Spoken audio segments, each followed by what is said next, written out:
बाबा ने यूपी में लगा दी हैट्रिक तो बन जाएंगे दिल्ली के सरपंच। 2029 के लिए सबसे बड़ा चेहरा होंगे योगी। यूपी का रण बाबा के लिए सेमीफाइनल, यहां जीते तो सीधे बन जाएंगे नंबर 1। इसी इंतजार में है आरएसएस। मोदी शाह की क्या है रणनीति, आरएसएस कैसे करेगा खेला और बाबा कैसे खुद को बीजेपी की राष्ट्रीय राजनीति में सबसे बड़े चेहरों में होंगे शामिल, बताएंगे इस वीडियो में, बने रहिए अंत तक। नमस्कार, आप देख रहे हैं लाइव यूपी न्यूज 24। मैं हूं आपके साथ लक्ष्मी शंकर मिश्र।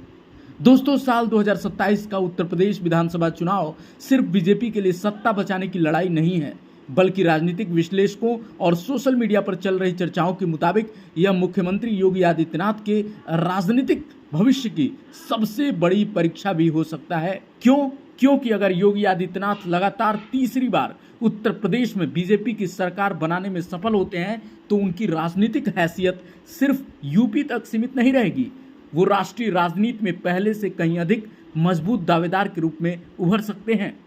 याद रखिए, उत्तर प्रदेश देश का सबसे बड़ा राज्य है। कहा जाता है कि दिल्ली का रास्ता यूपी से होकर गुजरता है।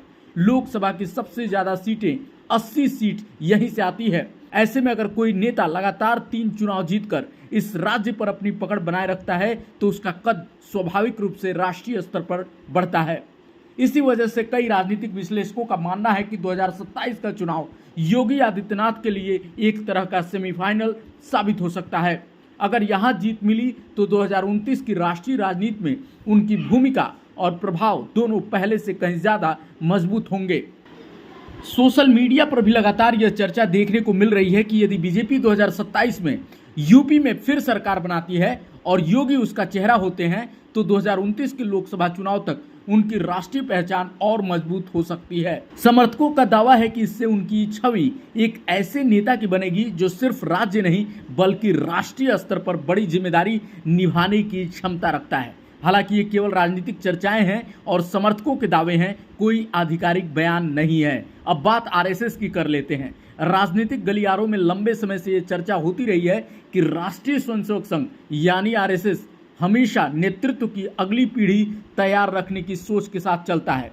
कई राजनीतिक विश्लेषकों का मानना है कि संघ चाहता है कि भविष्य के लिए ऐसे नेताओं का एक मजबूत समूह तैयार रहे जो समय आने पर राष्ट्रीय नेतृत्व को संभाल सकें। इसी संदर्भ में कुछ विश्लेषक योगी आदित्यनाथ का नाम सबसे ऊपर रखते हैं। हालांकि आरएसएस या बीजेपी ने कभी आधिकारिक तौर पे ये नहीं कहा कि योगी आदित्यनाथ को भविष्य के प्रधानमंत्री के रूप में तैयार किया जा रहा है या नहीं। इसीलिए इसे केवल राजनीतिक अटकल और विश्लेषण के तौर पर फिलहाल देखा जाना चाहिए। अब सवाल आता है कि मोदी और शाह की रणनीति क्या होगी।